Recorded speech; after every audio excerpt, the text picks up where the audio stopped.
bahasa hukum. Bapak Heri Christian Sabat, ya Pak, ahli agama. Ya, Bapak sudah disumpah dua-duanya, ya. Berikan keterangan, ya Pak ya, sesuai dengan pengetahuan dan juga keahlian Bapak sebagai ahli. Ya, silakan dari penasihat hukum untuk bertanya terlebih dahulu. Terima kasih Yang Mulia. Kami minta keterangan ahli, pendapat ahli secara bersamaan. Pertama, saya tanyakan dulu kepada ahli agama ya. Saudara ahli agama atau ahli teologi ya, keterangan saudara sebagai ahli kami perlukan untuk memahami perkara yang sedang dijalani di persidangan ini, yaitu terdakwa Muhammad Kosman alias Muhammad Kece, kaitannya dengan dugaan tindak pidana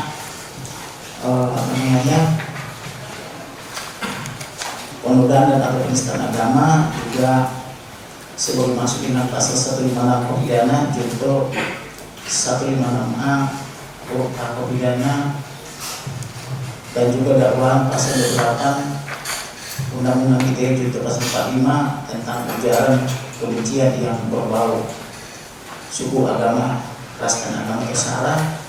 Kemudian juga dakwaan jaksa hukum tentang pasal 14 ayat 1 dan ayat 2 Undang-Undang nomor 1 tahun 46 tentang peraturan pidana. Saudara ahli agama dulu ya, terkait dengan terdakwa ini membuat beberapa pernyataan-pernyataan di dalam YouTube-nya. Salah satu itu tentang salam, di mana terdakwa ini mengatakan salah satu salamnya itu Assalamualaikum warahmatullahi wabarakatuh, kemudian Alhamdulillah Yesus, kemudian satu lagi Bismi Yesus. Oleh karena itu kami minta telaah dari ahli terkait siapa itu Yesus dan bagaimana salam itu, apakah boleh digunakan atau tidak di dalam agama Kristen, demikian juga di dalam iman yang lainnya. Pertanyaan pertama, pertanyaan saya ini mengarah kepada siapa itu Yesus. Yang kedua, apakah Yesus itu sama dengan atau similar dengan Isa yang diimani oleh saudara-saudara kita umat Muslim? Silakan saudara ahli, siapa itu Yesus dan apakah Yesus itu similar atau sama dengan Isa? Silakan. Ya, yang jelas dalam iman kami, Yesus Kristus adalah Tuhan dan Juru Selamat kami. Sebab itu sudah jelas dari kitab suci kami, itu dari Kejadian sampai Wahyu itu punya progresif longitudinal program. Semuanya ke arah kepada keselamatan di dalam Tuhan Yesus. Dan itu ayatnya sangat mendukung semuanya. Ya, dari foto evangelium mengenai korban ketika Adam Hawa jatuh dan sebagainya, keturunan wanita ini akan menemukan kepala ular dan seterusnya, gambaran sebagai setan iblis yang mau menyesatkan umat manusia. Itu adalah sebuah nubuatan di zaman Perjanjian Baru dan sudah digenapi di dalam Perjanjian Baru. Nah, lalu mengenai Yesus Kristus buat itu jelas pada akhirnya itu keimanan kami, terutama pasal dari Yesaya 9 ayat 5 itu mengatakan bahwa seorang anak telah akan lahir dan sebagainya, lambang pemerintahan di baunya, lalu dikatakan bahwa Allah yang perkasa. Nah, ini tidak mungkin seorang anak manusia disebut Allah yang perkasa, karena itu adalah nubuatan bahwa nanti Tuhan akan menjaga menjadi manusia, dan sudah digenapi.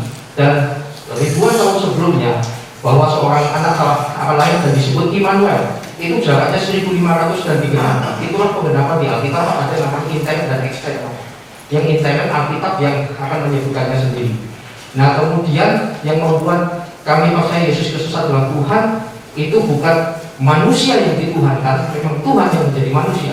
Apa mungkin? Ya, karena Allah kami Allah yang maha kuasa, Pak.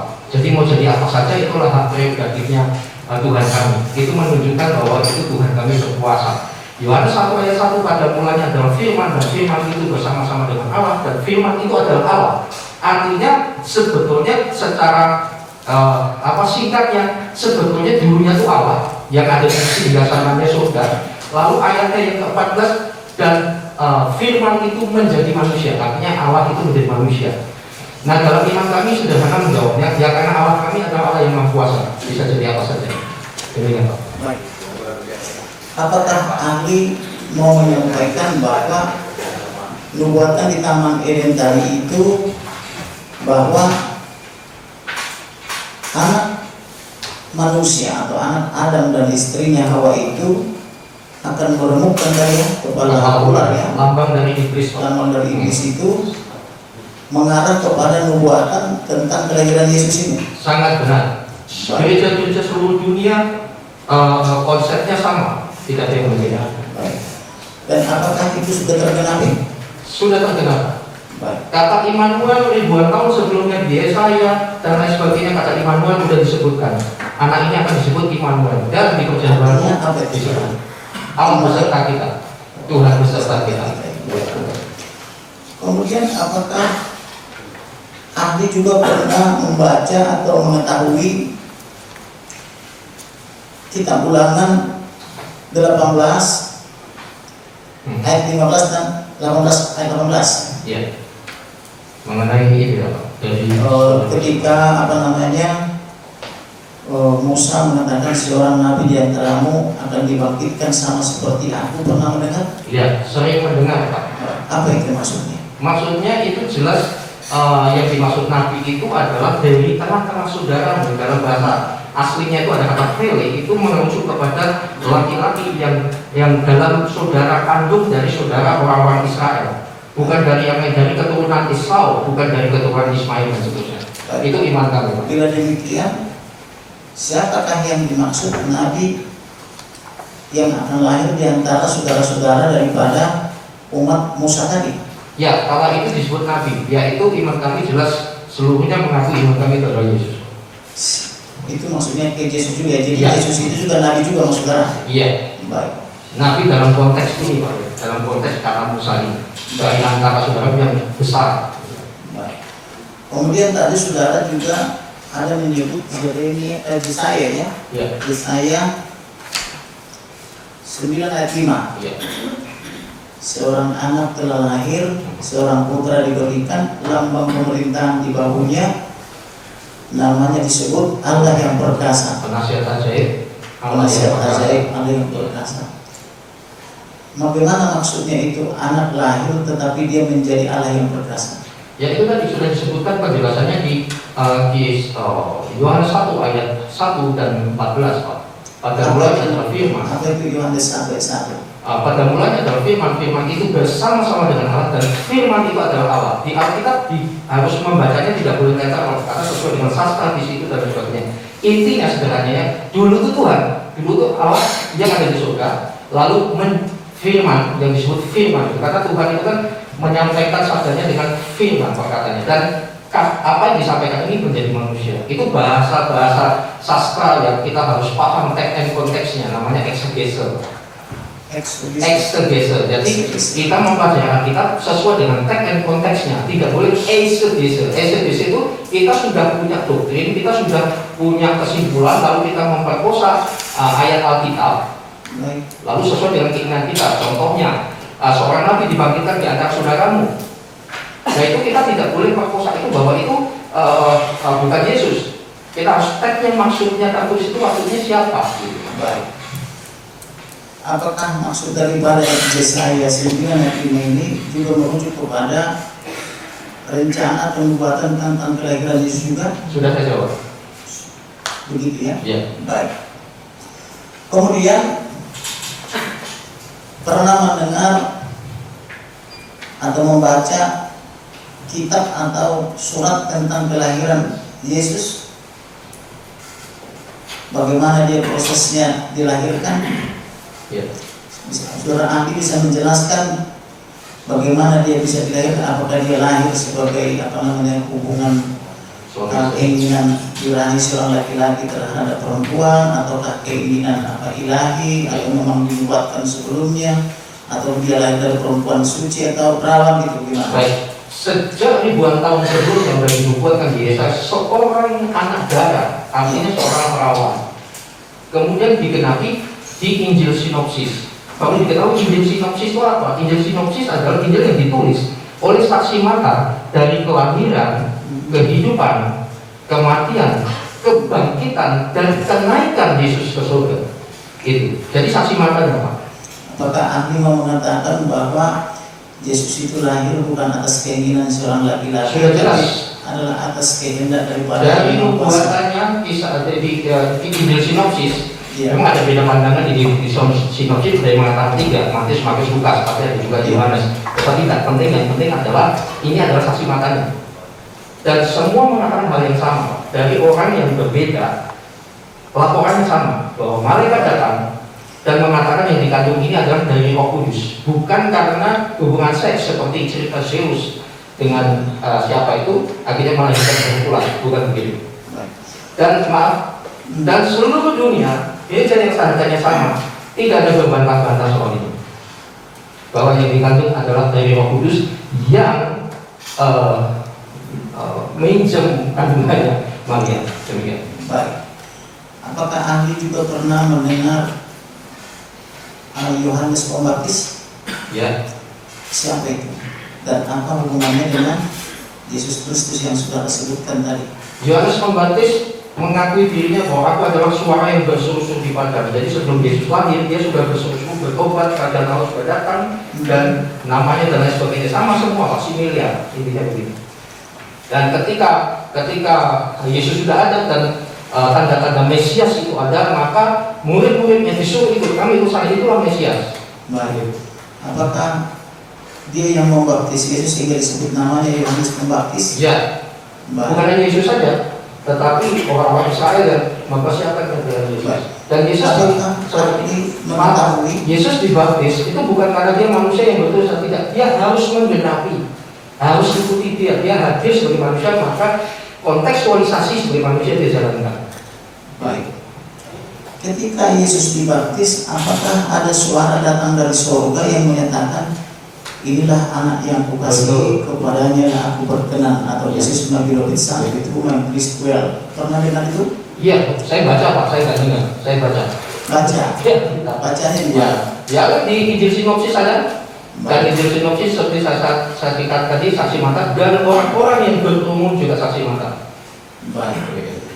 Kemudian saya tanyakan lagi, apakah ada bukti bahwa Yesus itu ada Tuhan? Misalnya bukti-bukti keilahian, apakah itu mujizat, apakah itu semacam bukti profetik misalnya? Silakan saudara. Ya jelas, itu memang pro kontra. Kapan Yesus menanggapi Yohanes 13 ayat 13, kamu menyebut aku guru dan Tuhan, katamu itu benar. Iya, sudah jelas mengatakan gitu. Ada tangan itu kan kurios, artinya Tuhan. Iya, Gusti Murakai dan Gusti Yesus orang Jawa itu adalah kata, ini nanti pakai dibahas apa? Saya itu beda kata itu tadi. Kurios itu beda. Ditempatkan kepada Yesus artinya kurios Tuhan dari segala Tuhan, artinya Tuhan sendiri. Apakah pernah mendengar atau membaca tentang Yesus bisa membangkitkan orang mati, menyembuhkan orang sakit, banyak data menyembuhkan orang lumpuh, menceritakan orang buta gitu? Ya, kalau jauh-jauh yang jelas Injil Sinopsis, saksi mata itu melaporkannya. Ya, salah satunya Lukas. Ya, maksudnya Lukas itu akademis tinggi, dia seorang dokter kala itu. Baik, apakah pernah membaca atau mendengar bahwa Yesus itu setelah hidup di usia 33, mati di kayu salib, dikubur pada hari Jumat, bangkit pada hari Minggu, kemudian bangkit naik ke surga? Menampakkan diri terus dulu 40 hari Pak, bersama menampakkan dulu 40 hari. Ya, dengan banyak saksi Alkitab mengatakan demikian.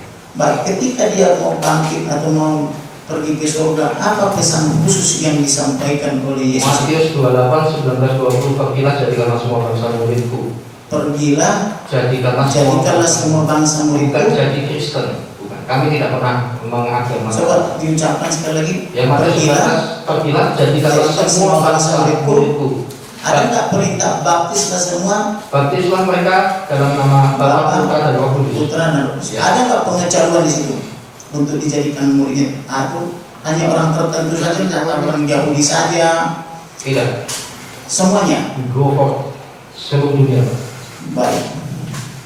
Jadi semua orang harus dibaptis sesuai perintahnya ya. Ya. Kemudian Dan sudah itu pernah. kami sampaikan harus dengan kasih, bukan dengan paksaan dan sebagainya. Itu udah hukum. Baik. Kami menceritakan saja Bapak Ibu. Menceritakan ya. Kemudian apakah saudara pernah membaca atau mendengar di Yohanes 10:30 di sana dikatakan aku dan Bapa adalah satu kata Yesus. Ya, itu ketika ngobrol dengan Filipus sudah bersama-sama selama 3 tahun dan dia masih bingung kan Tuhan mengatakan I'm the way, the truth, and the life, membandingkan kehidupan aku telah jalan keselamatan hidup dan seterusnya. Filipus malah nanya tunjukkanlah jalan ke Bapa itu. Iya. Dia menegur Filipus, kamu udah berapa lama sama saya? Kalau kamu lihat saya, kamu lihat Bapa. Artinya apa?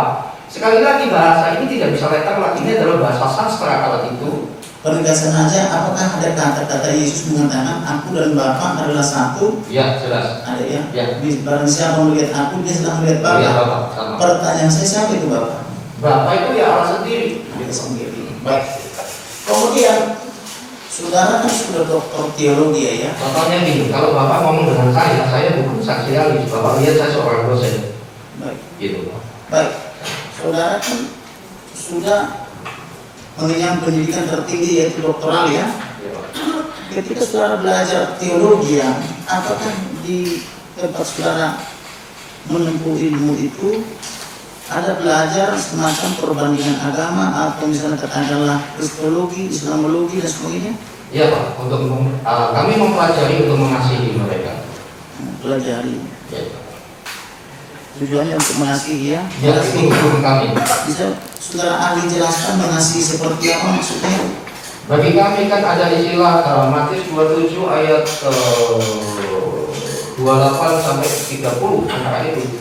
Ya, ada dua hukum di kekristenan yang mencakup keseluruhannya, yaitu kasihlah Tuhan Allahmu dengan segenap hatimu, dengan segenap jiwamu. Itu adalah hukum yang pertama dan yang utama.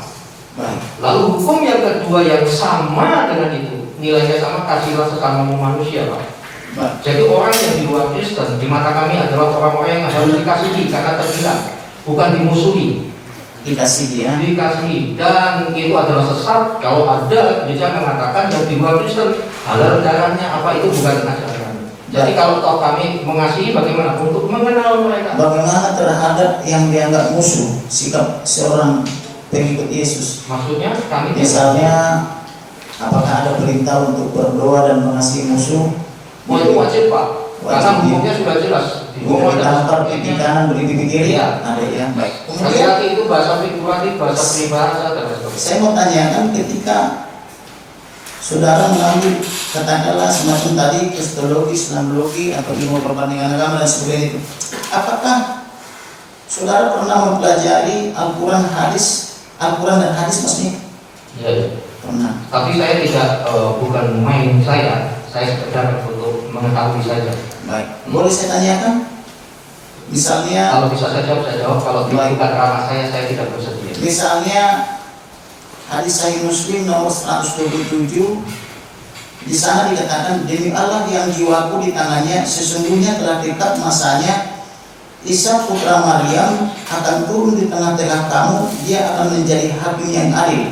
Iya. Saudara pernah dengar? mempelajari itu atau Iya. membacanya atau pernah berbaca begitu. itu Dan maksudnya sebagai apa? Imam Mahdi, sebagai hakim yang adil, ya itulah sama dengan kami kedatangan Tuhan dari ke dunia ini, membagikan orang hidup dan mati yang percaya kepada Dia, maka akan bersama-sama dengan Dia. Tetapi soal Islam saya tidak detail karena intinya saya anggap sebagai referensi saja, dan saya tidak berbantah-bantah soal itu. Baik.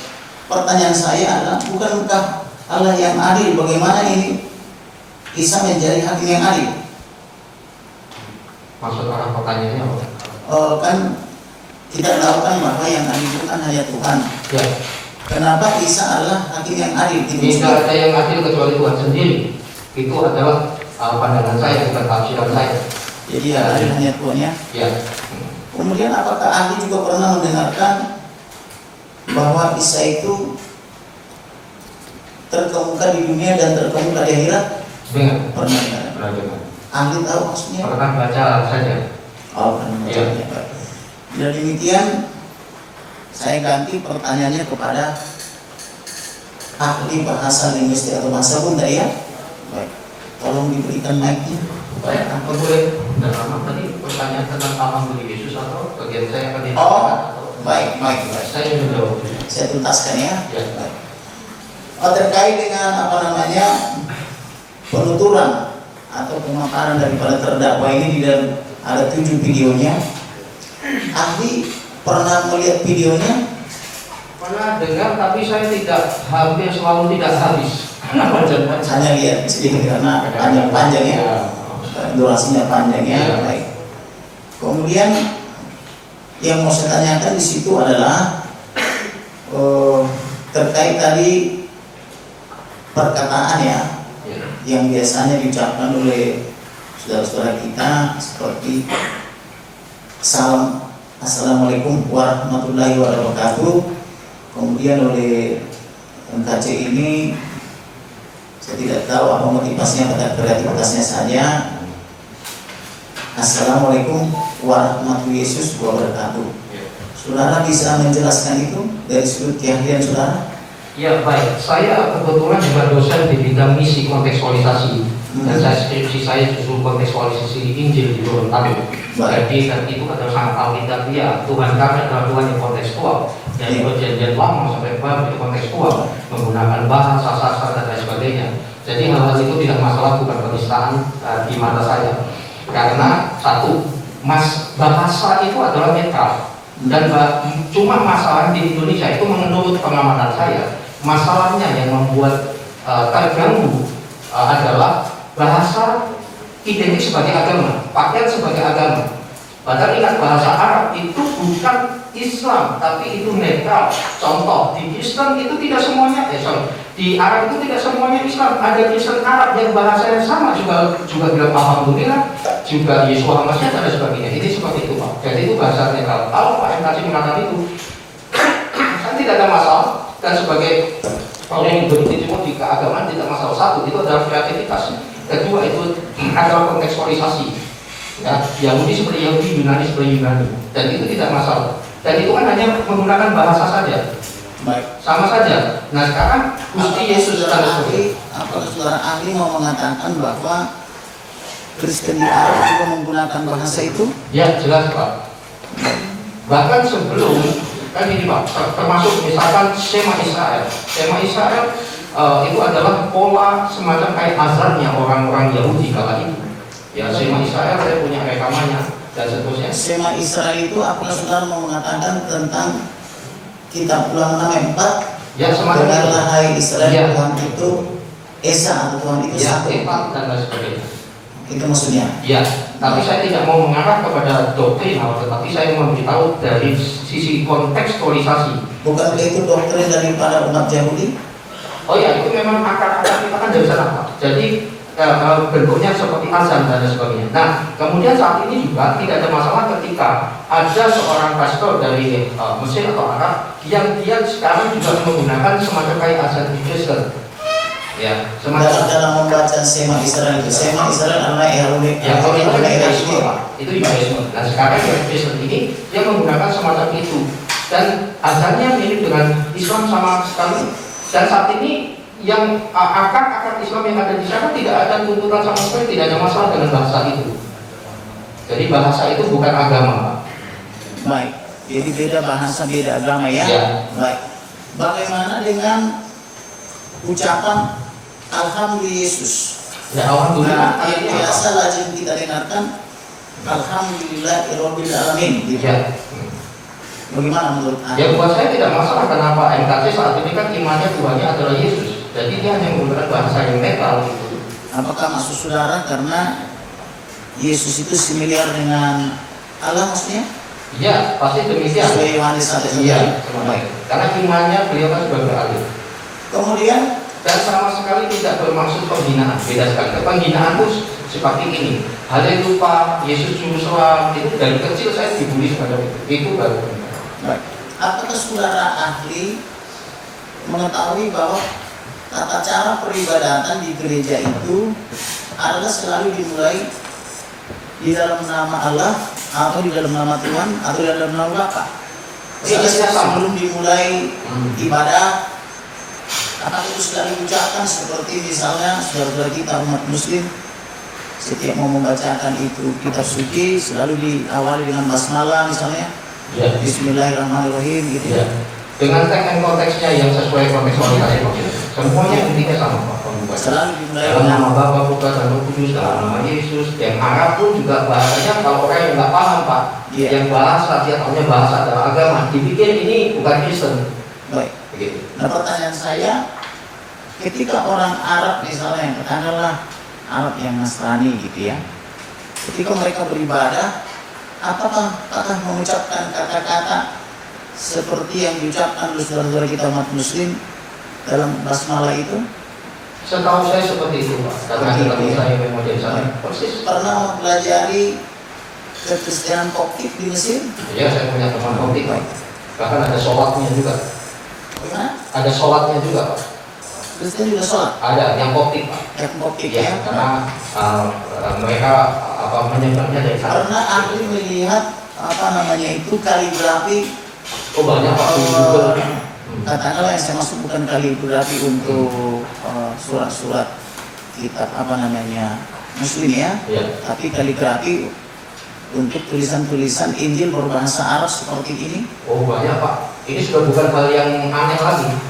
Sudah lama ya. Era keterbukaan ini dunia informasi sejauh jempol Pak. Apakah Anda mau mengatakan bahwa umat Nasrani atau saudara kita yang di Timur Tengah, katakanlah seperti di di Mesir gitu ya, atau di belahan Arab lainnya atau di Lebanon misalnya itu juga menggunakan bahasa Arab sebagai bahasa di gereja? Iya, saya dengar sendiri. Baik. Kemudian saya mau menanyakan ahli bahasa. Saudara ahli bahasa linguistik atau bahasa hukum, saya mau bertanya tentang pasal 156 dan 156A dikaitkan dengan Undang-Undang Nomor 1 PNPS tahun 65.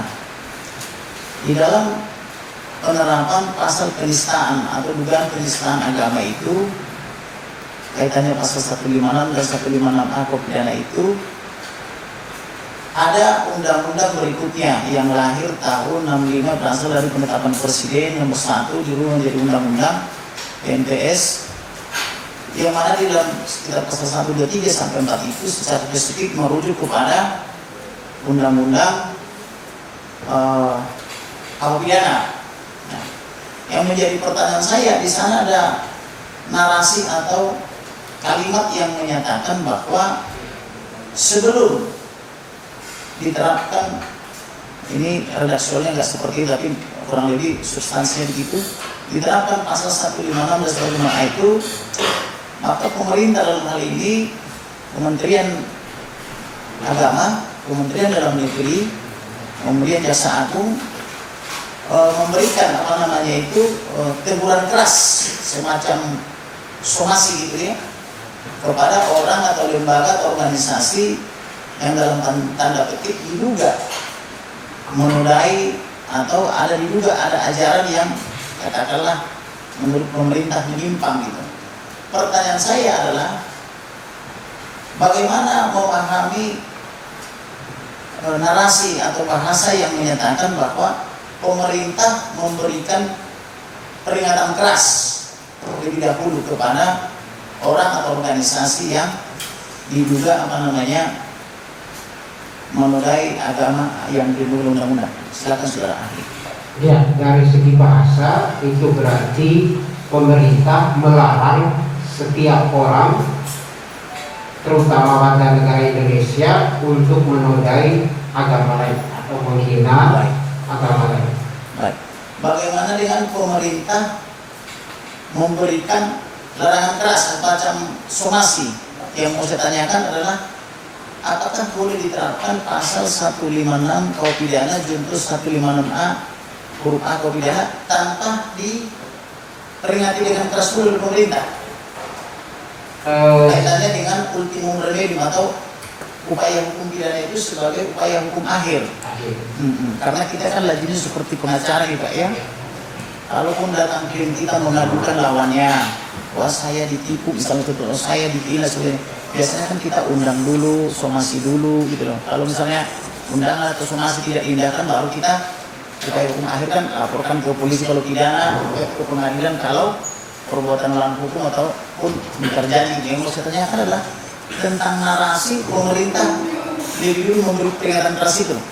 Ya, peringatan keras itu sebenarnya untuk melarang, ya, dan memberi semacam sinyal kalau kita dengan menggunakan bahasa sehari-hari kepada masyarakat supaya tidak melakukan penghinaan terhadap agama lain atau penghinaan terhadap orang lain. Lalu apakah bisa langsung diterapkan upaya hukum pidana tanpa lebih dahulu diperingati keras? Saya tidak terlalu paham mengenai hukum acara pidana, tetapi kalau dari segi wacana, dari segi bahasa itu bisa pengertiannya harusnya diberi peringatan dulu, baru ditindak. Baik. Oleh karena itu ada menteri kita sekarang, misalnya ada menteri komunikasi dan informasi yang memberitahu seseorang bahwa itu melanggar dengan sosialisasi dan segala macam. Ada sosialisasi dan menginfo ya. Baik, kemudian yang mau saya tanyakan dari segi bahasanya, apakah bisa dikatakan misalnya kalau tahapannya belum dilalui, misalnya tahapan memberi peringatan keras belum dilakukan oleh pemerintah, tetapi instrumen pemerintah dalam hal ini alat-alat negara yaitu kepolisian dan kejaksaan langsung bertindak, apakah itu bisa mengakibatkan misalnya prematur atau gugur gitu karena tidak semua tahapan itu dilalui? Sekali lagi saya tidak terlalu paham karena itu hanya hukum acara pidana, tapi dari segi pemahaman bahasa kemungkinan hal itu bisa dilakukan jika menimbulkan efek yang sudah berpengaruh di masyarakat. Jadi sudah ada pengaruhnya di dalam masyarakat sehingga pemerintah mengambil tindakan yang Bapak katakan tadi, hukum yang terakhir. Kemudian saya mau tanyakan tentang pengalaman ahli. Ya. Apakah ahli sudah pernah menjadi ahli dalam perkara yang pasalnya diterapkan pasal 14 ayat 1 dan 2 ini di dalam perkara lain? Ya, dalam dua perkara yang sudah saya menjadi ahlinya, yang pertama perkara Ratna Sarumpait, dengan yang kedua perkara Habib Rizik Syihab. Saya ahli bahasanya. Untuk perkara Habib Rizik Syihab, ya, saudara ahlinya untuk Ratna Sarumpait juga. Ya. Apakah pasal ini diterapkan 14 ayat 1 dan 2 ini? Sebenarnya salah dari segi bahasa yang dimintakan kepada saya keterangan itu mengenai kata keonaran. Dalam hal ini saya menjelaskan bahwa bahasa kita itu berkembang, baik, ya, sesuai dengan situasi masyarakatnya. ya. Nah, keonaran pada berkembangnya itu bukan hanya jumlah katanya, kata baru atau apapun yang lain, tetapi juga maknanya berkembang. Ya, maknanya atau artinya itu berkembang. Kata wanita misalnya, artinya dulu itu sangat baik. Sekarang karena kita banyak menggunakan konsep misalnya wanita malam, maka kata wanita mulai rendah lagi.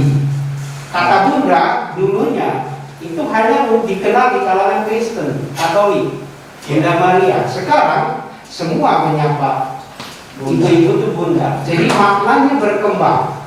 Nah, kata keonaran menurut saya itu juga berkembang. Makna pada masa lalu itu berbeda sekali maknanya dengan makna keonaran sekarang.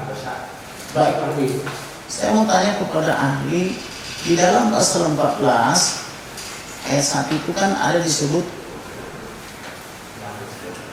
menyiarkan berita. atau pemberitahuan.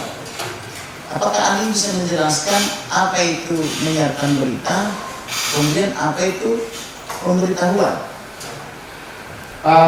Menyiarkan berita itu menyampaikan sebuah hal kepada khalayak umum.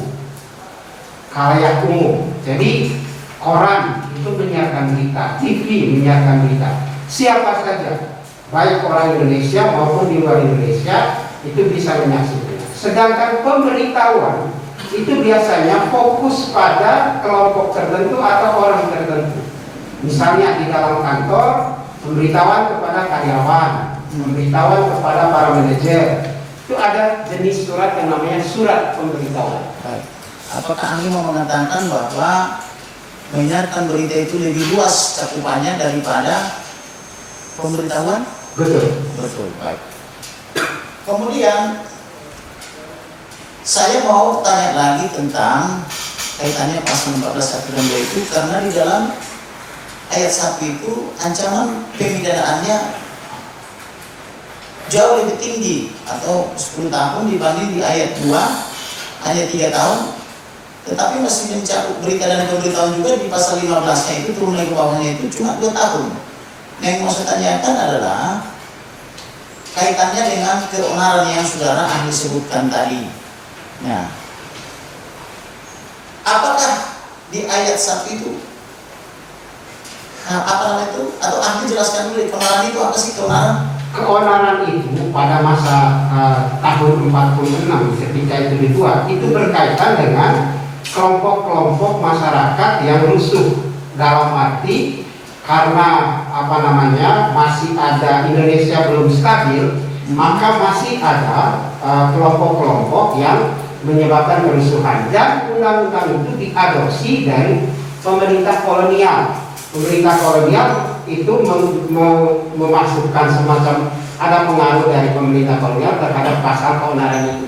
Jadi orang yang melakukan kerusuhan karena karena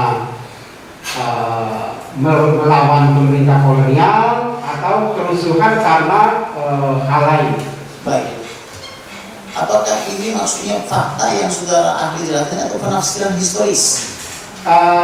Saya menafsirkan secara historis, tetapi dengan fakta. Dengan fakta, Ya. ya. Baik. Kemudian ahli tadi mengatakan yang dimaksud keonaran itu di tahun 46 itu ketika undang-undang ini dibuat adalah karena ada kerusuhan. Ya. Bisakah ahli jelaskan lebih spesifik kerusuhan yang terjadi seperti apa? Apakah ada kaitannya dengan transaksi elektronik atau undang-undang ITE misalnya, atau apakah kerusuhan yang dimaksud itu adalah hanya berupa tulisan-tulisan pamflet misalnya, atau katakanlah spanduk-spanduk, atau misalnya sudah nyata dalam bentuk fisik di lapangan. Baik. Dari segi bahasa, itulah yang saya katakan pada waktu kasus Ratna Sarumpait, saya mengatakan di sini tidak ada keonaran.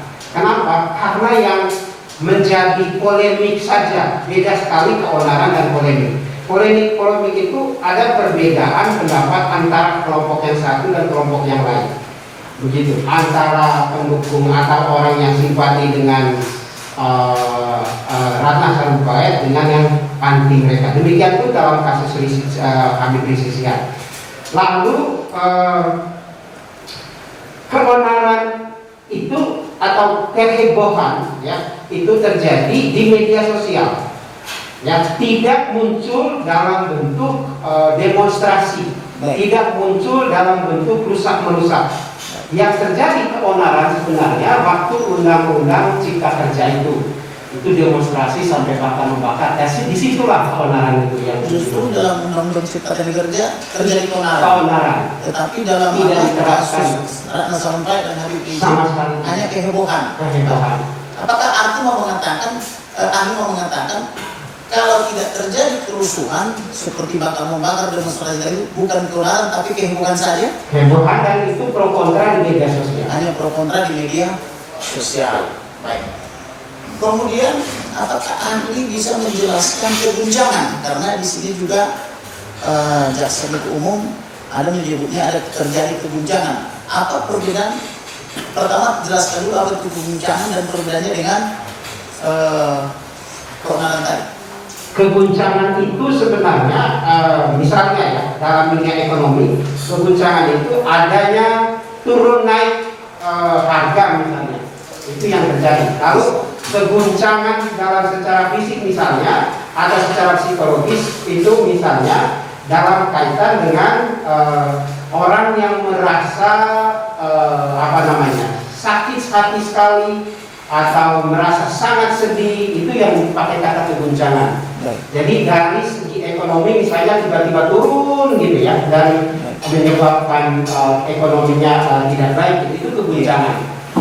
Baik, itu keguncangan Ya, dan juga begini Pak, guncangan itu secara fisik itu misalnya gempa, itu goyang. Iya. Baik.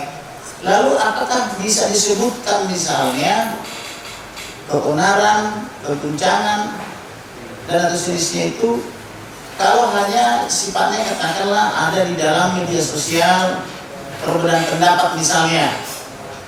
Misalnya katakanlah kalau saya boleh pinjam misalnya ketika Profesor Dr. Quraisy Shihab mengatakan hambanya Nabi Muhammad belum tentu masuk surga, lalu ada sampai ribuan jadi like or dislike, komen dan sebagainya, pro kontra. Apakah itu bisa masuk dikatakan keguncangan atau keonaran? Nah, itulah yang saya katakan, bahasa itu berkembang, situasinya juga sudah berkembang. Sekarang ini apa saja di media sosial itu pasti ramai. Ya. Semua punya pendukung, semua punya pengikut. Kadang-kadang jumlah pendukungnya sama, pendukung berbeda. Hari ini saya dukung A, besok saya menjadi musuhnya A. Dan itu di media sosial. Kenapa? Karena media sosial itu sangat terbuka. Jadi tidak bisa diukur di situ yang disebut keonaran itu. Apakah media sosial itu bisa disebut media maya atau dunia maya? Iya betul, media maya. Baik. Sedangkan hukum itu diciptakan sebetulnya kan untuk Mengatur dunia nyata. Dunia nyata. Baik. Karena yang mempunyai akibatnya yang nyata itu adalah yang terjadi di dunia nyata. Kenyataan. Sedangkan di media sosial akibat itu tidak ada. Paling di dalam diri masing-masing itu ada musuh. Saudara ahli ingin minum. Oh, mau minum. Oh, silakan. Escort. Silakan Pak kalau mau minum. Ahli juga mau minum biasanya nih.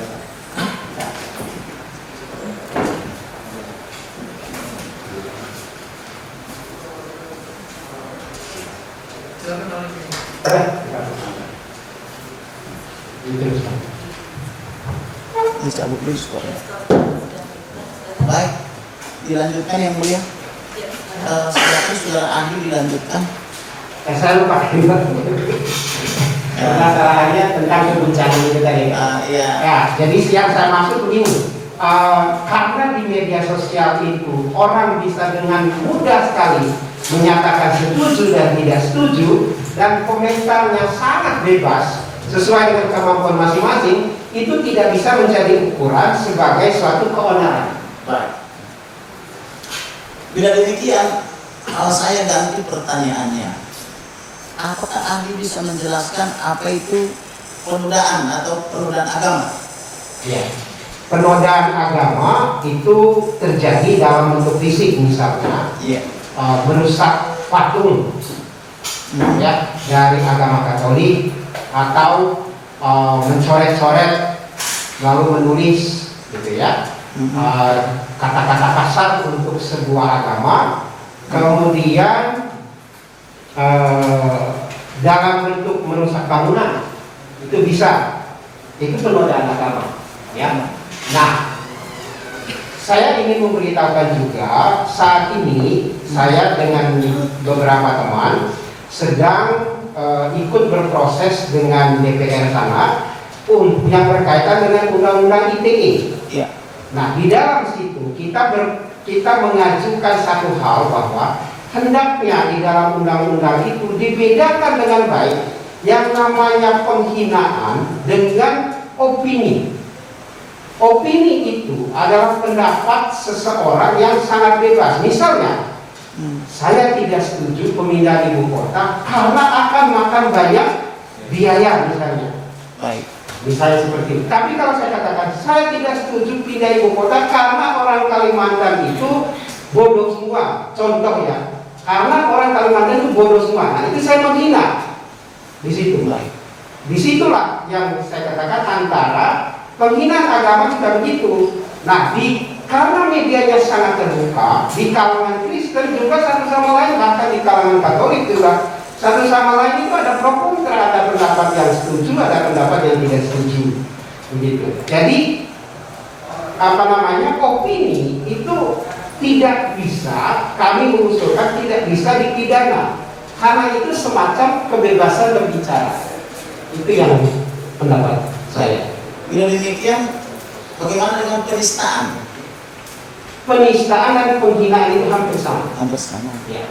Kalau kebencian, yang berbau sara, suku, agama, ras, dan antar golongan? Ya.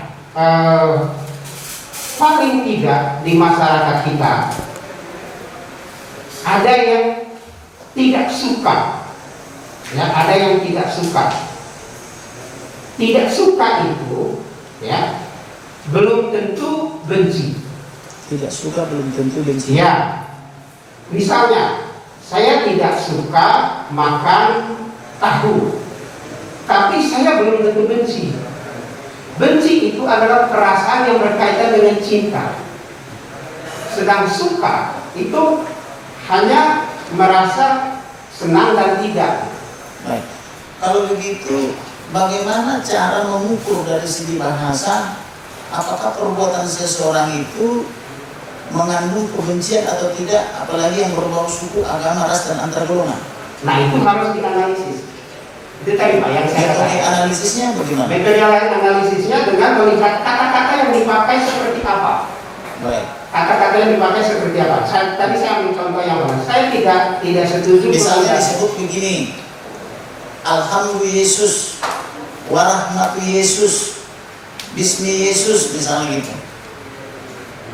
Apakah itu kata-kata seperti itu bisa saudara analisa itu mengandung kebencian atau tidak? Sama sekali tidak. Sama sekali tidak. Nah, Kemudian selain mengandung kebencian tidak, bagaimana? Apakah itu mengandung penistaan atau penghinaan? sama sekali tidak. Sama sekali Sama tidak. sekali tidak. Kenapa demikian? Karena kenapa tidak mengandung penistaan? Karena sekali lagi bahasa kita itu sangat cair, bahasa kita sangat berkembang.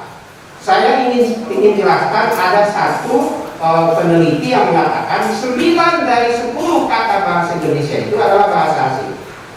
Lalu saya ingin jelaskan juga sebagian besar kata bahasa Indonesia bahkan di dalam Alkitab, bahkan di dalam doa orang-orang Kristen itu berasal dari bahasa Arab asalnya.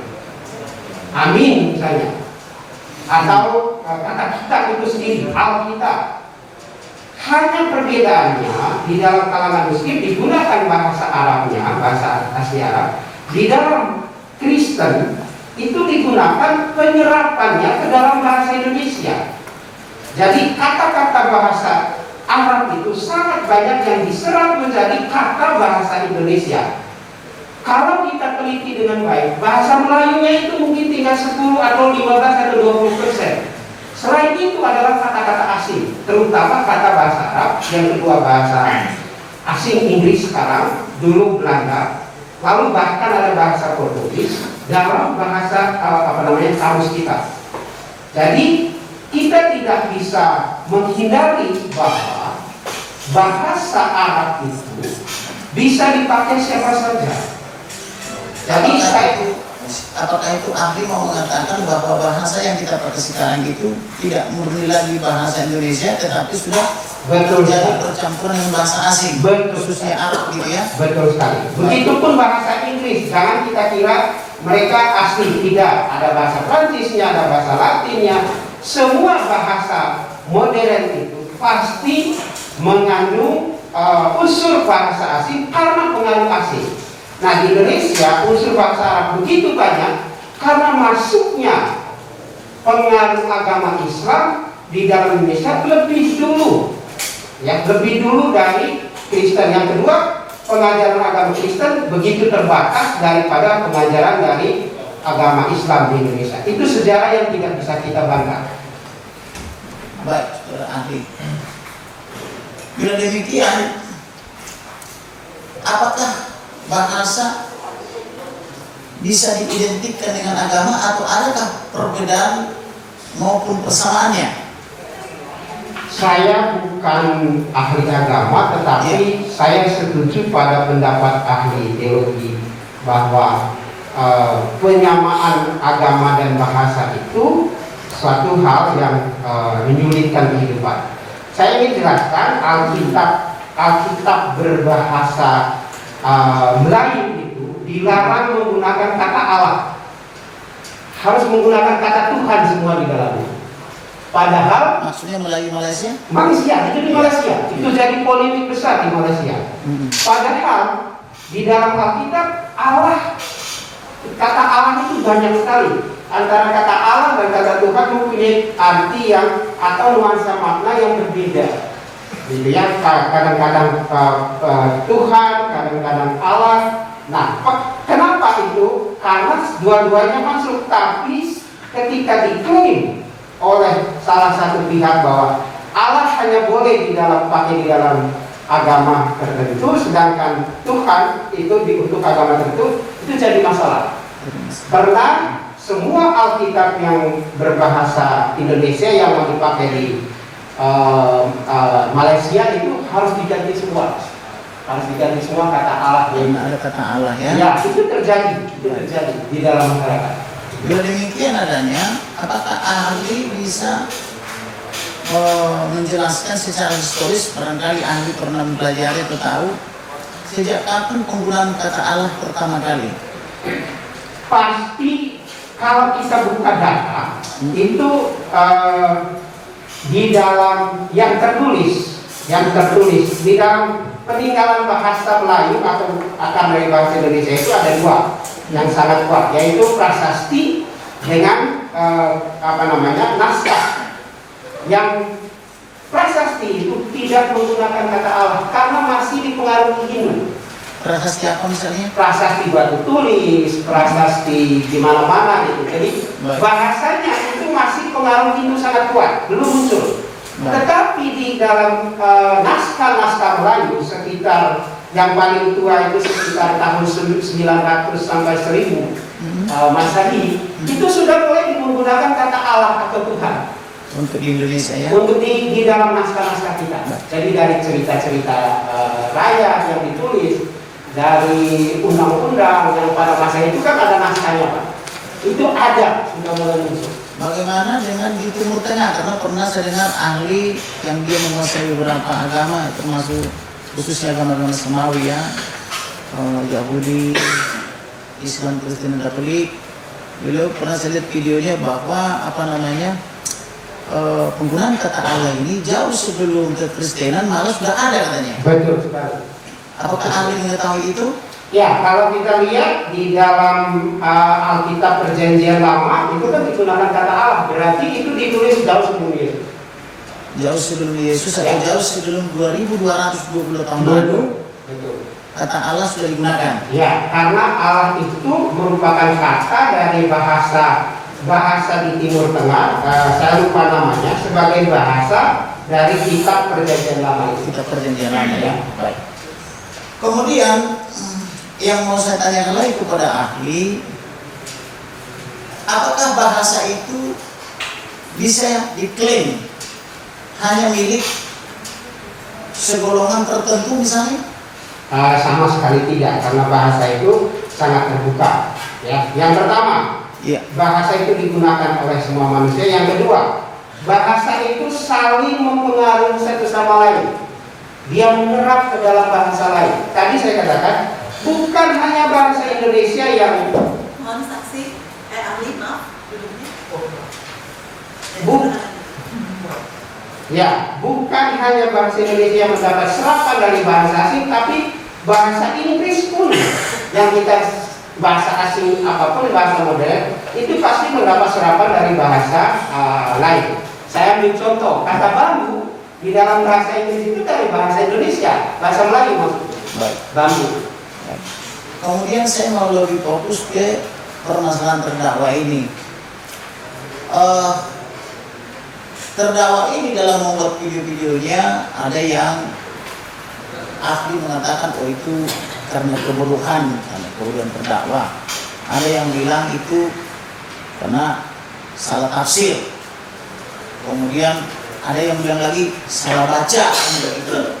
Ada yang bilang salah memahami. Nah, saya mau ahli menjelaskan ini yang mana arti membaca, mana alih bahasa atau terjemahan, mana arti menafsir. Silakan saudara. Ya, membaca itu artinya mengeja huruf. Mengeja huruf. Misalnya datang dieja, D-A-T-A-N-G, datang. Iya. Itu mengeja huruf. Nah, mengalih bahasa itu memindahkan dari satu bahasa ke dalam bahasa lain. Nah, sebagai contoh misalnya di dalam Alkitab itu dialihkan dari bahasa Inggris ke dalam bahasa Indonesia, dari bahasa Belanda ke dalam bahasa Indonesia. Itu alih bahasa. Iya. Atau dari bahasa Indonesia ke dalam bahasa daerah. Nah, itu alih bahasa. Nah, tafsir itu berkaitan dengan bagaimana arti suatu konteks. Kebetulan saya pernah bersama tim di dalam lembaga Alkitab Indonesia hampir 1 bulan kami menafsir bersama kata-kata yang ada di dalam Alkitab itu. Saya sering kali ketawa ketika pendeta menjelaskan, lalu saya katakan, nah itu kan kata yang kami pilih. Karena kami tafsir, kami katakan ini yang paling tepat kalau kita pakai bahasa Indonesia. Itu termasuk tafsir. Nah, yang kedua tafsir itu artinya bagaimana konteks dari teks. Kadang-kadang teks itu tidak bisa dipahami dengan baik. Artinya kok begini? Masa Tuhan menyuruh membunuh misalnya? Membunuh sesama, membunuh masa Tuhan berperang? Apa artinya? Nah, itu harus ditafsir sesuai dengan kaidah-kaidah agama. Baik. Dalam melakukan penafsiran, kaidah-kaidah apa saja yang harus dikuasai? Pertama, sejarah. Yang kedua, untuk penafsiran historis ya? Ya, tafsiran historis. Sejarah dari teks itu. Jadi ketika itu berada di suatu tempat, mungkin Pak ahli teologi yang lebih memahami mengenai ilmu tafsir, tapi saya ingin menjelaskan dari segi pengalaman saya sebagai ahli bahasa mendampingi penafsiran kitab suci. Yang pertama sejarah, yang kedua tafsir yang berkaitan dengan kata. Ini maknanya apa di dalam bahasa aslinya?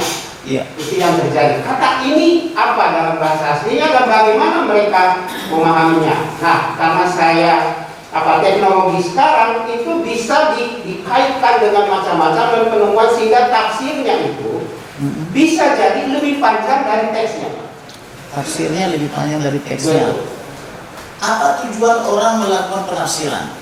Penafsiran itu bertujuan supaya kita memahami hal yang tidak dipahami dengan baik di dalam teks. Tujuannya supaya memahami dengan baik.